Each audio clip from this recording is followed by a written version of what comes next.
அந்த 5 பேரில் நடுவில் இருந்தவன் அவர்களை நேரடியாக பார்த்து கேட்டான், யாரா நீங்களா? ஹெர்பலிஸ்ட் சொசைட்டிக்கு சொந்தமான இடத்துக்குள்ள நீங்க என்ன பண்றீங்க? இது தடை செய்யப்பட்ட பகுதின்னு உங்களுக்கு தெரியாதா? முதல்ல இந்த இடத்தை விட்டு வெளியே போங்க. ஹெர்பலிஸ்ட் சொசைட்டியை சேர்ந்த ஒருவன் வந்தவர்களை மிரட்டினான். ஆனால் வந்த அந்த 5 பேரும் ஆடாமல் அசையாமல் அதே இடத்தில் நிற்க. நான் சொல்றது உங்க காதுல விழலையா? ஆல்ரெடி உங்களை வார்ன் பண்ணியாச்சு.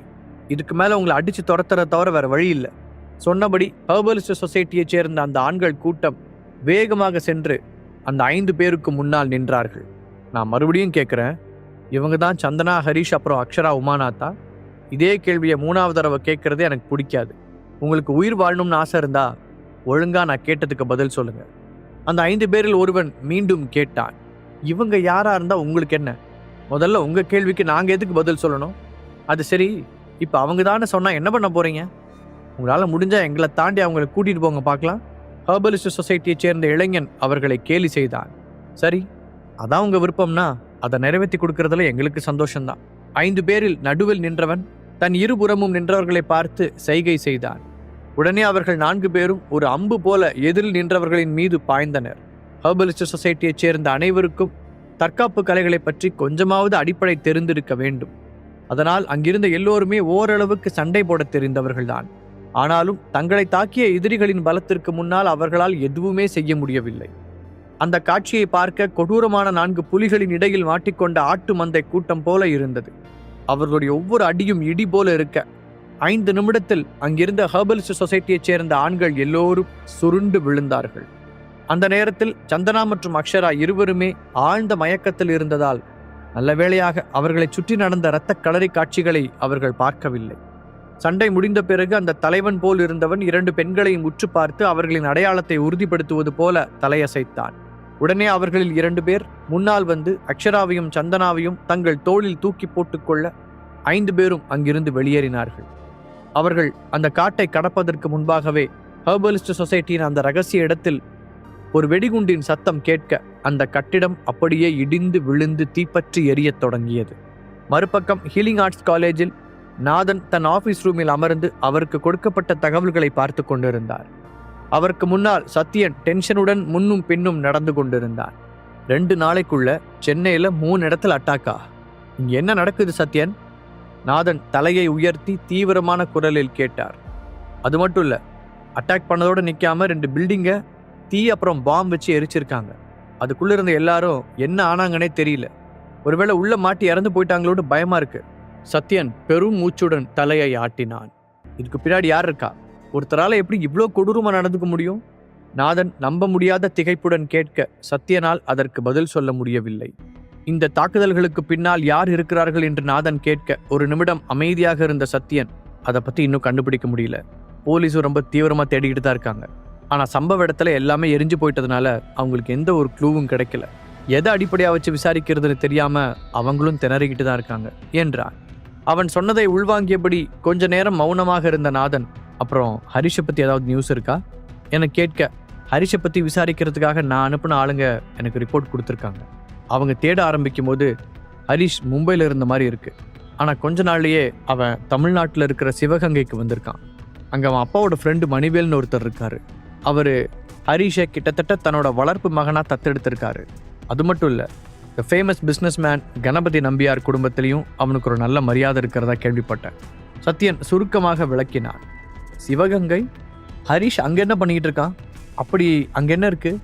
நாதன் ஆச்சரியத்துடன் கேட்டார். இன்னும் அந்த ஊர் நம்மளோட எந்த அமைப்போட கண்ட்ரோலுக்கும் வரல. ஆனா பரம்பரையா பணம் இருக்கிற சில பெரிய குடும்பங்கள் இருக்காங்க. அதுலேயும் முக்கியமாக 3 குடும்பங்கள் அங்கே பவர்ஃபுல்லாக இருக்காங்க.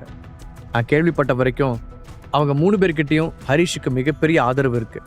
அதனால் அங்கே இருக்கிற வரைக்கும் நம்ம ஆளுங்களால் ஹரிஷை தொடக்கூட முடியாது. சத்யன் உள்ள நிலைமையை கூறினான். அப்படியா? அப்படின்னா ஹரிஷ் மேலே ஒரு கண்ணு வச்சுக்கோங்க. அவன் அந்த ஊர்லேருந்து வெளியே வந்த உடனே நம்ம கண்ட்ரோலுக்கு கொண்டு வந்துடுங்க. நான் அவங்ககிட்ட கேசவனை பற்றி விசாரிக்கணும். சொன்னபடி நாதன் கையில் இருந்த ஃபைலை டேபிளின் மீது எறிந்தார். அவருடைய குரலில் கோபம் நிரம்பி இருந்தது. இதற்கிடையில் ரேடியன்ஸின் ஹெட் ஆஃபீஸில் உள்ளே உள்ள ஒரு ரூமில் ஜீவா படுக்க வைக்கப்பட்டிருந்தார். திவ்யா ஹரிஷுக்கு ஃபோன் செய்து ஹாஸ்பிட்டலில் இருப்பது ஜீவாவுக்கு சேஃப்டி இல்லை என்பதால் தங்களை ஒரு பாதுகாப்பான இடத்தில் தங்க வைக்குமாறு கேட்டாள். உடனே ஹரிஷ் அவர்களை இங்கே கொண்டு வந்து தங்க வைக்க சொல்லி ஸ்ரீதருக்கு உத்தரவிட்டு இருந்தார். ஜீவாவின் அருகில் உட்கார்ந்திருந்த திவ்யா கவலையுடன் அவனையே பார்த்து கொண்டிருக்க திடீரென ஜீவா கண் விழித்தான். அதை பார்த்ததும் திவ்யாவின் முகம் பரவசமாக, அதே நேரத்தில் திவ்யாவை பார்த்த ஜீவாவின் முகத்திலும் ஒரு சந்தோஷம் தெரிந்தது. ஜீவா, ஒரு வழியா நீங்க கண்ணு முழிச்சிட்டீங்களா? கண் கலங்கியபடி கேட்ட திவ்யா அவனுடைய மார்பில் சாய்ந்து தலையை புதைத்தாள். திவ்யா, நிஜமாவே இது நீதானா? நான் எதுவும் கனவெல்லாம் காணலையே. ஜீவா திவ்யாவை திருப்பி அணைக்க ஆசைப்பட்டான். ஆனால் அவன் கையை லேசாக அசைத்த போது அவன் முழு உடம்பிலும் வலி பரவியது உணர்ந்தவன் அந்த வலி தாங்க முடியாமல் முகத்தை சுளித்தான். ஆமா ஜீவா, நானே தான். நீங்க கண்ணை திறக்கிற வரைக்கும் என் உயிர் என்கிட்ட இல்லை. சொன்னபடி திவ்யா அழ ஜீவா அவளுடைய தலையை தடவி கொடுத்தான். ஜீவாவை எப்படியாவது காப்பாற்றுவேன் என்று ஹரிஷ் உறுதி அளித்திருந்தாலும் திவ்யாவிற்கு உள்ளுக்குள் பயமாகத்தான் இருந்தது. தங்களுடைய வீட்டிலிருந்து தப்பித்து வந்து தியான மீடியாவில் ஒளிந்து கொண்டிருந்த நாட்கள் ஒவ்வொன்றும் அவளுக்கு நரகம் போலத்தான் சென்றது. திவ்யா, அழுதது போதும், இனி எனக்கு ஒண்ணுமே ஆகாது, நான் நல்லா இருக்கேன். அவளுடைய தலையை தடவி ஆறுதல் சொன்ன ஜீவா அந்த அறையை சுற்றிலும் கண்களை ஓட்டினான். வித்தியாசமான தோற்றத்தில் இருந்த அந்த ரூமை பார்த்ததும் அவனுக்கு ஒரே குழப்பமாக இருந்தது. திவ்யா, நம்ம எங்க இருக்கோம்? இதை பார்த்தா ஹாஸ்பிட்டல் மாதிரியும் இல்லை, நம்ம வீடு மாதிரியும் இல்லையே. இது என்ன இடம்? நம்ம இங்க எப்படி வந்தோம் என்று அடுக்கடுக்காக கேள்விகளை கேட்டவனுக்கு கடைசியாக யூனியனின் ரேணுபிரியா அவனை அடைத்து வைத்து சித்திரவதை செய்தது நினைவுக்கு வந்தது. நம்ம வீட்டில இருந்து நான் தப்பிச்சு வெளியே வந்த உடனே எனக்கு எங்க போறதுன்னு தெரியல. ஹரிஷை எப்படி காண்டாக்ட் பண்றதுன்னு புரியல. அப்புறம் நேரா தியான மீடியாவுக்கு போய் ஹரிஷோட அசிஸ்டன்ட் நிக்கிதா மூலமா தான் ஹரிஷ் கூட கடைசியில பேச முடிஞ்சது. உங்களை பத்தி சொன்ன உடனே அவர் ரொம்ப டென்ஷன் ஆயிட்டாரு. அதுக்கப்புறம் என்ன நடந்துச்சுன்னு தெரியல. அடுத்த கொஞ்சம் மணி நேரங்கள்லயே உங்களையும் நம்ம ஃபேமிலியை சேர்ந்த எல்லாரையும் காப்பாற்றி கூட்டிட்டு வந்துட்டாங்க. மற்றவங்களுக்கெல்லாம் சின்ன சின்ன காயம்தான். அவங்க எல்லாரும் அவங்க வீட்டுக்கு போயிட்டாங்க. நீங்கள் மட்டும்தான் கண்ணு முழிக்காம மயக்கத்திலேயே இருந்தீங்க. எனக்கு என்ன செய்யறதுன்னே தெரியல. ஹாஸ்பிட்டல் இருக்கவும் பயமாக இருந்துச்சு. மறுபடியும் ஹரிஷ் கிட்ட தான் ஹெல்ப் கேட்டேன். அப்புறம் அவர் தான் ஆளுங்களை அனுப்பி இங்கே கூட்டிகிட்டு வந்து தங்க வச்சிருக்காரு. இது என்ன இடம்லாம் எனக்கு தெரியல. ஆனால் இந்த பில்டிங்குள்ள ரேடியன்ஸோட சிம்பல் இருக்கிறத பார்த்தேன். திவ்யா சுருக்கமாக அந்த 2 நாட்களில் நடந்ததை சொன்னாள். அப்போ தாத்தா? ஜீவா அவசரமாக கேட்க, கவலைப்படாதீங்க ஜீவா, ஹரிஷ் தாத்தாவையும் இங்கேயே கூட்டிட்டு வர ஏற்பாடு பண்ணிட்டாரு. கோமாவில் இருக்கிற அவரையும் இங்கே தான் தங்க வச்சு ட்ரீட்மெண்ட் கொடுக்குறாங்க. திவ்யா அவனை அமைதிப்படுத்தினாள். அப்போதுதான் கடைசியாக திவ்யா சொன்னது நினைவுக்கு வர, நீ கொஞ்ச நேரத்துக்கு முன்னாடி என்ன சொன்ன? ரேடியன்ஸோட சிம்பலை பார்த்தேன்னு தானே? யூனியனை சேர்ந்தவங்க என்னை கடத்தி கொண்டு போய் அடைச்சி வச்சிருக்கும் போது ரேணுபிரியாவும் அவளோட ஆளுங்களும் இந்த அமைப்பை பற்றி பேசிக்கிட்டதை நான் கேட்டேன். தொடங்கின கொஞ்ச நாள்லயே ரொம்ப சக்தி வாய்ந்ததா உருவாயிட்டு வருதுன்னு சொல்லிக்கிட்டாங்க. அப்படி பார்த்தா நம்ம ஹரிஷுக்கும் ரேடியன்ஸுக்கும் என்ன சம்பந்தம்? அந்த நேரத்திலும் ஜீவாவின் மூளை சரியாக வேலை செய்தது. அப்போது அந்த ரூமின் கதவு திறக்கப்பட ஸ்ரீதர் உள்ளே வந்தான்.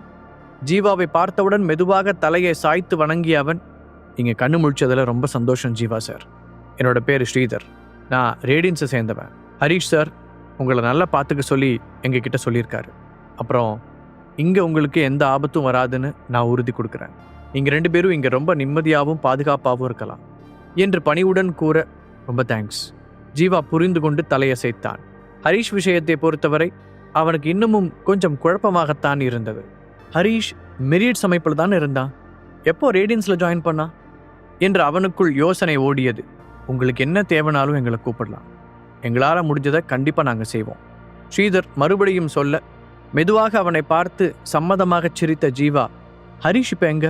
அவனை நான் பார்க்கணுமே என கேட்டான். சாரி சார், அவர் இப்போ சென்னையில் இல்லை, வெளியூரில் இருக்காரு. கூடிய சீக்கிரம் உங்களை பார்க்க வருவார்னு தான் நினைக்கிறேன் என்றான் ஸ்ரீதர். மறுபக்கம் மணிவேலின் வீட்டில் ஹரிஷ் கேட்ட கேள்விக்கு பதில் சொல்ல முடியாமல் நதியா திணறிக் கொண்டிருந்த அதே நேரத்தில் அவர்கள் இருவரின் போனும் ஒரே நேரத்தில் அடித்தது.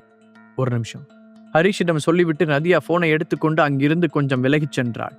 ஹரிஷும் ரிங் அடித்துக் கொண்டிருந்த தன்னுடைய போனை பார்க்க டிஸ்பிளேவில் ஸ்ரீதரின் நம்பர் மின்னியது. என்னாச்சு ஸ்ரீதர்? ஜீவாவுக்கு எதுவும் இல்லையே? நல்லா இருக்கான் தானே? எடுத்தவுடன் ஹரிஷ் பதட்டத்துடன் கேட்க, நல்ல விஷயம்தான் மாஸ்டர். ஜீவா சார் கண்ணு முழிச்சிட்டாரு. இப்போதான் அவரை பார்த்துட்டு வரேன். திவ்யா மேடம் கூட பேசிட்டு இருக்காரு. அவரோட நினைவுகள் எல்லாமே நல்லா இருக்கு. இனி எந்த பிரச்சனையும் வராதுன்னு நான் நினைக்கிறேன். ஸ்ரீதர் உற்சாகமாக கூற, என்ன ஜீவா கண்ணு முழிச்சிட்டானா? போன் அவங்கிட்ட கொடு. ஹரிஷ் ஆர்வத்துடன் சொன்னான். அவருடைய குரலில் சந்தோஷம் தெரிந்தது. ஹரிஷ், நீ எங்க இருக்க? எனக்கு உன்னை உடனே பார்க்கணும். ஜீவாவின் குரல் கேட்டதும் ஹரிஷுக்கு லேசாக கண் கலங்கியது. தன்னை சமாளித்து கொண்டவன், நான் இப்போ சென்னையில் இல்லை ஜீவா, நான் முடிஞ்ச அளவுக்கு சீக்கிரமாக உன்னை பார்க்க வரேன். அப்புறம் சாரி, என்னால் தான் உனக்கு இவ்வளோ கஷ்டம். நான் உன் ஃப்ரெண்டாக இல்லைன்னா ரேணுபிரியா உன்னை இப்படிலாம் டார்ச்சர் பண்ணியிருக்க மாட்டால என்று வருத்தத்துடன் கூறினான். நீ எதுக்காக சாரி கேட்குற ஹரிஷ்? நாம் 2 பேரும் நண்பர்கள் தானே. அதுவும் இல்லாமல் நீ இவ்வளோ கவலைப்படுற அளவுக்கு இப்போ எனக்கு என்னாச்சு? நான் நல்லா தானே இருக்கேன். ஜீவா பதிலுக்கு ஹரிஷை சமாதானப்படுத்தினான். உனக்காக நான் ஏற்பாடு பண்ணியிருக்கிற இடத்துல நீங்கள் பத்திரமா இருக்கலாம். உடம்பு முழுசாக குணமாற வரைக்கும் நீ எங்கேயும் போக வேண்டாம். உனக்கு ஏதாவது வேணும்னா நீ என்கிட்ட சொல்லு. இங்கே வேலை முடிஞ்ச உடனே நேராக உன்னை பார்க்க தான் வருவேன். இன்னும் ஜீவாவை வந்து பார்க்க முடியவில்லை என்ற குற்ற உணர்ச்சி ஹரிஷின் குரலில் தெரிந்தது. என்னை பற்றி நீ ஒன்றும் வரி பண்ணிக்காத ஹரிஷ். இங்கே இருக்கிறவங்க எல்லாரும் என்னை ரொம்ப நல்லா கவனிச்சுக்கிறாங்க. நான் இங்கே நல்லா சாப்பிட்டு என் உடம்பை தேத்துறேன். ஸோ மெதுவாக உன் வேலையெல்லாம் முடிச்சுட்டு வா. இங்கே எனக்கு ஒரு பிரச்சனையும் இல்லை. ஜீவா சிரித்தபடி கூற ஹரிஷுக்கு நிம்மதியாக இருந்தது. ஃபோனை வைப்பதற்கு முன்னால் 2 பேரும் கொஞ்ச நேரம் பேசிக்கொண்டு இருந்தார்கள். ஹரிஷ் பேசி முடித்து ஃபோனை வைக்க அப்போது நதியா சோகமான முகத்துடன் திரும்பி வந்தாள். அவளுடைய கண்கள் கலங்கியிருக்க அவளால் ஹரிஷை நிமிர்ந்து கூட பார்க்க முடியவில்லை. என்ன நடந்துச்சு? ஏதாவது பிரச்சனையா? ஏதோ நடந்திருக்கிறது என்பதை அவளுடைய முகத்திலிருந்தே யூகித்த ஹரிஷ் கேட்டான். என்கிட்ட 2 கெட்ட நியூஸ் இருக்கு. எதை முதல்ல கேட்கணும்னு நினைக்கிறேன்? நதியா பெருமூச்சு விட்டபடி கேட்டாள். நான் அதில் ஏதாவது உன்னை செலக்ட் பண்ணுறதுனால நடந்த விஷயம் மாறப்போகுதான்னு கேட்ட ஹரிஷ் முகத்தை சுருக்கியபடி அவளை பார்த்தான். கொஞ்ச நேரம் பேச முடியாமல் திணறிய நதியா ஒரு நீண்ட பெருமூச்சை எடுத்துவிட்டு, இது 2மே சென்னையில் தான் நடந்திருக்கு. மொதல் விஷயம், ஏஜே ஃபேமிலியை ஏதோ முகம் தெரியாத மர்ம நபர்கள் தாக்கி அட்டாக் பண்ணியிருக்காங்க. அது மட்டும் இல்லை, அந்த மொத்த வீடும் தீ வச்சு எரிக்கப்பட்டிருக்கு. உள்ளே இருந்த ஆளுங்கெல்லாம் என்ன ஆனாங்கன்னு யாருக்குமே தெரியல. அநேகமாக உள்ளேயே மாட்டி இறந்துருக்கலான்னு சொல்கிறாங்க. இதுவரைக்கும் உறுதியாக எந்த தடையும் கிடைக்கல என்றவள் ஒரு கணம் நிறுத்திவிட்டு, 2வது நியூஸ், சந்தனாவையும் அக்ஷராவையும் அடைச்சி வச்சிருந்த ஹெர்பலிஸ்ட் சொசைட்டியோட சீக்ரெட் பிளேஸை அதே மாதிரி மர்ம எதிரிகள் தாக்கி உள்ள நுழைஞ்சிருக்காங்க. அங்கிருந்து எங்களோட ஆளுங்க எல்லாரும் இறந்து கிடக்குறாங்க. அதோட நாங்கள் ரகசியமாக வச்ச சிசிடிவி கேமராவில் சந்தனாவையும் அக்ஷராவையும் அவங்க கொண்டு போகிறது பதிவாயிருக்கு என்று ஒரு வழியாக திக்கி திணறி சொல்லி முடித்தாள். இதை சொல்லும்போது அவளுடைய முகம் பயத்தில் வெளிரி இருந்தது. அவள் சொல்லி முடித்ததும் இந்த இடமே பேர் அமைதியில் மூழ்க ஹரிஷின் உடலில் இருந்து ஒரு சக்தி வாய்ந்த ஆற்றல் வெளிப்பட்டது. இதை பார்த்ததும் நதியாவின் உடல் அவளையும் மீறி நடுங்கியது. இதற்கும் அவள் இதை போன்ற சக்திகளையெல்லாம் பார்த்து பழகியவள்தான். திடீரென ஹரிஷ் முன்னால் இருந்த டீப்பாயின் மீது ஓங்கி குத்த அந்த கெட்டியான கண்ணாடி டீப்பாய் சில்லு சில்லாய் சிதறியது. அந்த நேரத்தில் ஹரிஷை பார்க்க மனித உருவில் இருக்கும் ஒரு கொடூரமான மிருகம் அதன் சீற்றத்தை அடக்க முடியாமல் உருமி கொண்டு இருந்ததை போல இருந்தது. அதோட நாங்கள் ரகசியமாக வச்ச சிசிடிவி கேமராவில் சந்தனாவையும் அக்ஷராவையும் அவங்க கொண்டு போகிறது பதிவாயிருக்கு என்று ஒரு வழியாக திக்கி திணறி சொல்லி முடித்தாள். இதை சொல்லும்போது அவளுடைய முகம் பயத்தில் வெளிரி இருந்தது. அவள் சொல்லி முடித்ததும் இந்த இடமே பேர் அமைதியில் மூழ்க ஹரிஷின் உடலில் இருந்து ஒரு சக்தி வாய்ந்த ஆற்றல் வெளிப்பட்டது. இதை பார்த்ததும் நதியாவின் உடல் அவளையும் மீறி நடுங்கியது. இதற்கும் அவள் இதை போன்ற சக்திகளையெல்லாம் பார்த்து பழகியவள்தான். திடீரென ஹரிஷ் முன்னால் இருந்த டீப்பாயின் மீது ஓங்கி குத்த அந்த கெட்டியான கண்ணாடி டீப்பாய் சில்லு சில்லாய் சிதறியது. அந்த நேரத்தில் ஹரிஷை பார்க்க மனித உருவில் இருக்கும் ஒரு கொடூரமான மிருகம் அதன் சீற்றத்தை அடக்க முடியாமல் உருமி கொண்டு இருந்ததை போல இருந்தது. ஒரு விதமான திகிலூட்டும் அழுத்தம் ஒரு நொடியில் அந்த ஹால் முழுவதையும் சூழ்ந்தது. அவசரமாக சில அடிகள் பின்வாங்கிய நதியா கிட்டத்தட்ட தரையில் விழுந்தாள். மேலும் அவள் தாங்க முடியாத பயத்துடன் ஹரிஷை வெறித்து பார்த்தாள். அவன் இந்த அளவுக்கு சக்தி வாய்ந்தவனாக இருப்பான் என்று அவள் கூட எதிர்பார்க்கவில்லை. இதுக்கு பின்னாடி யார் இருக்காங்க? இல்லைனா யார் இதை செஞ்சது? ஏதாவது உங்களுக்கு தெரியுமா? ஹரிஷ் கர்ஜித்தான். எங்களால் இன்னும் கண்டுபிடிக்க முடியல. எங்க ஆளுங்க விசாரிச்சுக்கிட்டு இருக்காங்க. நதியா பதில் சொல்ல முடியாமல் வார்த்தைகளுக்காக திணறினாள். இந்த நேரத்தில் ஹரிஷை எதிர்கொள்வது சின்ன எறும்பு ஒரு முழு மலையின் மீது ஏறி செல்வது போல இருந்தது. அவன் இப்போது பார்க்கவே வித்தியாசமாக தெரிந்தான். அவனிடமிருந்து ஒரு அபரிமிதமான சக்தி வெளிப்பட்டு கொண்டிருந்தது. நதியா, உங்களுக்கு தெரிஞ்ச எல்லாத்தையும் சொல்லுங்க சொன்ன ஹரிஷின் கண்களில் கொலை வெறி நிறைந்திருப்பதை பார்த்தவள் தான் ஒரு வார்த்தை தவறாக பேசினால் கூட ஹரிஷ் இருக்கின்ற கோபத்தில் தன்னை கொன்று விடுவான் என்று பயந்தாள். ஹரிஷ், ப்ளீஸ் அமைதியாரு, நான் சீக்கிரம் என்னன்னு விசாரிக்க சொல்றேன். நதியா வேகமாக பதில் சொன்னாள். அவளிடம் அதற்கு மேல் சொல்வதற்கு எந்த விஷயமும் இல்லை என்பதை புரிந்து கொண்ட ஹரிஷ் கோபமாக அந்த ஹாலில் குறுக்கும் நெடுக்குமாக நடந்தான். அடுத்து என்ன செய்வதென்று யோசித்த ஹரிஷ் அவளை கடுமையாக பார்த்தான். பின்பு தன் போனை எடுத்து தீபக்கிற்கு கால் செய்தான். சொல்லு ஹரிஷ், எங்க இருக்க? உன்னை பார்த்தே ரொம்ப நாள் ஆச்சு. போனை அட்டன் செய்தவுடன் தீபக் கேட்க, அதை பத்திலாம் நான் அப்புறமா சொல்றேன். இப்போ நான் சொல்றத முதல்ல கவனமா கேளு. எனக்கு 3 விஷயங்கள் தெரிஞ்சாகணும். முதல்ல ஏஜே ஃபேமிலிக்கு என்ன நடந்துச்சு, யார் அவங்கள அட்டாக் பண்ணாங்கன்னு கண்டுபிடி. ரெண்டாவது, ஹெர்பலிஸ்ட் சொசைட்டியோட சீக்ரெட் பிளேஸோட லொக்கேஷனை உனக்கு அனுப்புறேன், அங்கே என்ன நடந்துச்சுங்கிற டீட்டெயில்ஸ் எனக்கு வேணும். மூணாவது, அங்கிருந்த சந்தனாவையும் அக்ஷராவையும் எங்கே கொண்டு போனாங்கன்னு கண்டுபிடிக்கணும் என்ற ஹரிஷ் மறுமுனையில் தீபக் பதில் பேசுவதற்கு முன்பு, முக்கியமா இதெல்லாமே இன்னும் 2 மணி நேரத்தில் எனக்கு தெரிஞ்சாகணும். உன் ஆளுங்களில் யார் இதை பற்றின டீட்டெயில்ஸை சீக்கிரம் கொண்டு வராங்களோ அவங்களுக்கு 2 பவர்ஃபுல் டேப்லெட் பரிசா கொடுப்போம்னு சொல்லு. ஹரிஷ் கட்டளையிட, சரி நான் இப்பவே செய்கிறேன் என்றான் தீபக். அவனுக்குமே சந்தனா கடத்தப்பட்ட செய்தி அதிர்ச்சியாகத்தான் இருந்தது. அதன் பிறகு ஸ்ரீதரை அழைத்த ஹரிஷ் ரேடியன்ஸ் மெம்பர்களை அனுப்பி சந்தனாவையும் அக்ஷராவையும் தேடச் சொன்னான். இப்போது அவர்கள் இருவரையும் கண்டுபிடிப்பதற்காக ஹரிஷ் என்ன செய்யவும் தயாராக இருந்தான். அப்படியே இன்னும் மீதி இருக்கும் ரேடியன்ஸ் மெம்பர்களை அழைத்து கொண்டு பாரி சகோதரர்களை சிவகங்கைக்கு வரச் சொல்லி உத்தரவிட்டான். சந்தனாவையும் அக்ஷராவையும் கண்டுபிடிக்கும் அதே நேரத்தில் இங்கே கொடுமை செய்யும் கொள்ளைக்காரர்களையும் அழிக்க நினைத்தான். ஊர்க்காரர்களுக்கு அவன் கொடுத்த அந்த வாக்குறுதியை நிறைவேற்றினால்தான் அவன் சீக்கிரம் சென்னை திரும்ப முடியும். ஹரிஷ் பேசியதையெல்லாம் கேட்டுக்கொண்டிருந்த நதியா அதிர்ச்சி அடைந்தாள். இப்போ ஹரிஷ் ரேடியன்ஸ்ல இருக்கிறவங்க கிட்டயா பேசிக்கிட்டு இருக்கான்? யோசித்த அவளால் அதை நம்பவே முடியவில்லை. ஹரிஷின் கோபம் எல்லை மீறி போனது. அவன் தீபக், ஸ்ரீதர், பாரி என்று அடுத்தடுத்து அழைத்து பேசி சில உத்தரவுகளை பிறப்பித்தான்.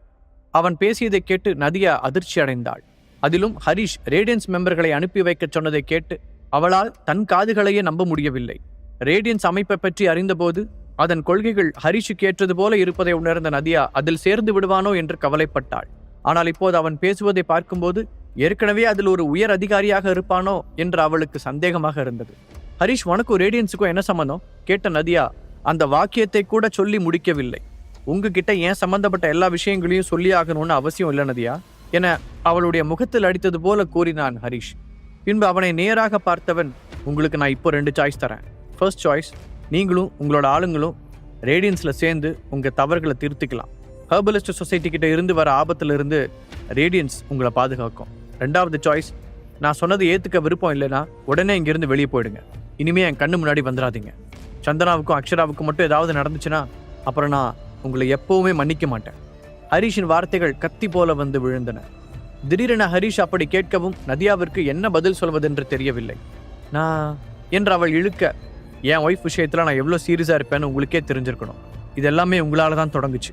அதனால நான் சொன்னதில் எந்த தப்பும் இல்லைன்னு புரிஞ்சுக்கோங்க என்றவன் ஒரு கணம் தன்னை நிதானப்படுத்தி கொண்டு, ஒருவேளை நான் சொன்ன மாதிரி நீங்கள் ரேடியன்ஸில் சேர்ந்தீங்கன்னா இது வரைக்கும் ஹெர்பலிஸ்ட் சொசைட்டியில் உங்களுக்கு கிடைக்காத எல்லாமே இங்கே கிடைக்கும். அதுக்கு நான் உறுதி தரேன் என்று அழுத்தமான குரலில் கூறினான். சரி, நான் இதுக்கு சம்மதிக்கிறேன். அதற்கு மேல் எந்த தயக்கமும் இல்லாமல் நதியா தலையை ஆட்டினாள். உண்மையில் ஹெர்பலிஸ்ட் சொசைட்டியின் தலைவருக்கு பயந்து வாழும் இந்த வாழ்க்கை அவளுக்கு சலிப்பை தந்திருந்தது. இப்போது ஹரிஷின் பின் போகலாம் என்று எடுத்த முடிவு ஒரு வகையில் அவளுக்கு சந்தோஷத்தை தான் தந்தது. அவளுடைய தோள்களில் இருந்து ஒரு பெரிய சுமை தூக்கப்பட்டது போல உணர்ந்தாள்.